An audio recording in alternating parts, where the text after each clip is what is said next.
Professor Mohammad Yunus আপনি আজকে জেলে থাকতেন 6 তলার বিল্ডিং, লিফট ছাড়া, বিদ্যুৎ ছাড়া বিল্ডিং এর 6 তলায় হাসিনা আপনাকে উঠবোস করাইতো, সেই দিনের কথা ভুলে যাবেন না।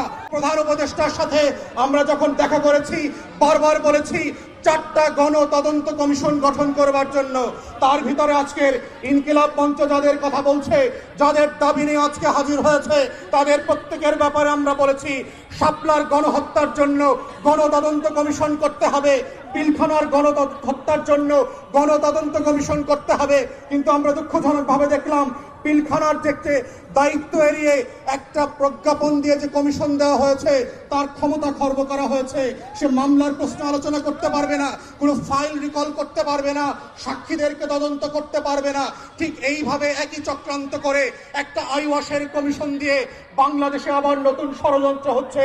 যারা 2009 সালে আমার স্বাধীনতা সার্বভৌমত্বের 2টা ফোর্সকে এট এ টাইম ধ্বংস করে দিয়েছে, তাদেরকে বিচারিক আদালতের মাধ্যমে, কমিশনের মাধ্যমে বাঁচিয়ে দেবার নতুন ব্লু কলার ক্রাইমের শুরু হয়েছে।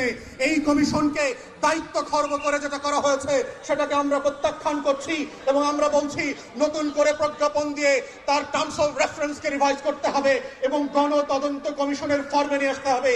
আমরা তৃতীয় বলেছিলাম বাংলাদেশে গুম, খুন, আয়নাঘর থেকে শুরু করে গত 16 বছরে যেই রাষ্ট্রীয় মদদে খুন খারাপির রাজত্ব কায়েম করা হয়েছিল সেটার জন্য গণতদন্ত কমিশন করতে হবে। ঠিক একইভাবে দেখলাম একটা গুম কমিশন করা হয়েছে যার ক্ষমতা নাই, যাকে অযোগ্য লোক দেওয়া হয়েছে, পাবলিকলি সাফিসিয়েন্টলি ম্যান পাওয়ার দেওয়া হয় নাই। গণতদন্তের যে ফর্ম আমরা বলেছি, যে কাঠামো প্রস্তাব করেছিলাম, সেই কাঠামো পর্যন্ত দেওয়া হয় নাই।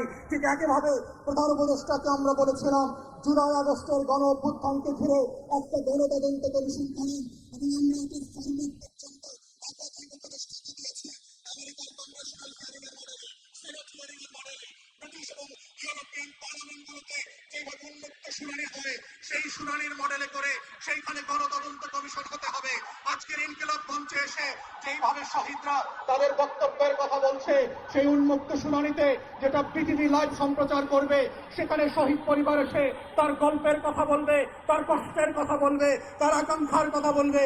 আগামী দিনে আওয়ামী লীগের রাজনীতি থাকবে কি থাকবে না সেই কথা 1400 শহীদ পরিবারকে সিদ্ধান্ত নিতে হবে। কোন সুশীল উপদেষ্টার কথায়, কোন শাশুড়ির কথায়, দিল্লির কথায় সেই সিদ্ধান্ত হবে না। আমাদের বক্তব্য খুব পরিষ্কার, গণ অভ্যুত্থানের পক্ষের শক্তিরা গণতদন্ত কমিশনে গিয়ে উন্মুক্ত শুনানিতে অংশ নিয়ে বাংলাদেশের কোটি কোটি নাগরিক যেখানে নিবন্ধন করে তাদের মতামত দিতে পারবে, সেই মতামতের উপরে ভিত্তি করে আওয়ামী লীগ প্রশ্ন, গণহত্যার প্রশ্ন, জাতীয় পার্টি এবং 14 দলীয় দিল্লির গোলামদের ভবিষ্যৎ কি হবে সেইটার সিদ্ধান্ত নিতে হবে এবং সেই সিদ্ধান্তের উপরে ভিত্তি করে আওয়ামী লীগের ভবিষ্যৎ নির্ণীত হবে। এই প্রস্তাব দেবার 7 মাস 8 মাস পেরিয়ে গেলে পরে আমরা দেখতে পাচ্ছি জুলাই গণহত্যা নিয়ে কোনো উচ্চবাচ্য করবার আয়োজন দেখতে পাচ্ছি না। জুলাইয়ের গণকবর যেইটা আমরা আগস্ট সেপ্টেম্বরে ভিজিট করেছি, সেইখানে উপদেষ্টাদের যাবার কোনো মদত দেখতে পাচ্ছি না। অথচ এখানে অনেক উপদেষ্টা দেখেছি 71-এর চেতনা বিক্রি করতে করতে 14ই ডিসেম্বরের শহীদদের কবর জিয়ারত করতে করতে মুখে ফেনা তুলে ফেলেছেন।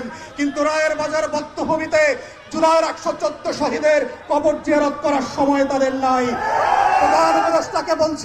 প্রধান উপদেষ্টাকে বলছি এই শহীদরা না থাকলে প্রফেসর মোহাম্মদ ইউনূস আপনি আজকে জেলে থাকতেন 6 তলার বিল্ডিং, লিফট ছাড়া, বিদ্যুৎ ছাড়া বিল্ডিং এর 6 তলায় হাসিনা আপনাকে উঠবোস করাইতো, সেই দিনের কথা ভুলে যাবেন না।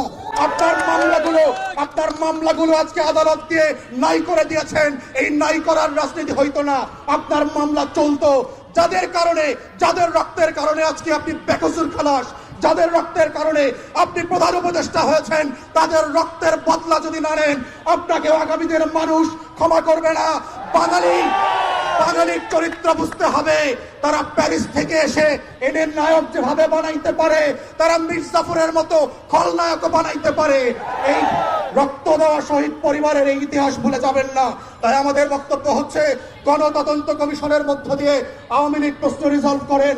এবং আমরা বারবার বলেছি বিভিন্ন প্রেসে এবং টকশোতে কি কি অপশন হতে পারে। প্রথম অপশন হচ্ছে নাৎসি মডেলে আপনি আউটরাইট আওয়ামী লীগ, জাতীয় পার্টি এবং 14 দলকে নিষিদ্ধ করে দেবেন। দ্বিতীয় অপশন হচ্ছে যদি ট্রুথ অ্যান্ড রিকনসিলিয়েশন ফর্মে যান, সাউথ আফ্রিকার মডেলে, তাহলে কাদের বিচার করবেন, কোন কোন অপরাধের বিচার করবেন, আর কাদেরকে তওবা কমিশন করে হেফাজতের আলেমদের সামনে ক্ষমা চাওয়া মাফ করাইতে হবে সেইটা আলাদা করতে হবে। কাদেরকে, আওয়ামী লীগ যেহেতু আমাদেরকে 3টা নির্বাচন থেকে বঞ্চিত করেছে, তার রাজনীতি নিষিদ্ধ না হলেও আগামী 3টা নির্বাচনকে আওয়ামী লীগ এবং জাতীয় পার্টিকে ন্যায্যতার ভিত্তিতে বঞ্চিত করতে হবে। কারণ সে জাতিকে নির্বাচন করতে দেয় নাই, ভোট দিতে দেয় নাই।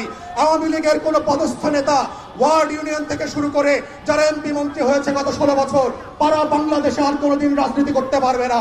ঠিক এইরকম শক্ত করে গণতদন্ত কমিশনের মাধ্যমে প্রয়োজনে গণভোটে দিয়ে আওয়ামী লীগ জাতীয় পার্টির প্রশ্ন ন্যায্যতার ভিত্তিতে সমাধান করবার মধ্য দিয়েই আজকের এই শহীদদের বিচার ফয়সালা হইতে হবে, এই দাবি আহ্বান রেখে আমার বক্তব্য এখানেই শেষ করছি। সবাইকে অসংখ্য ধন্যবাদ। আসসালামু আলাইকুম।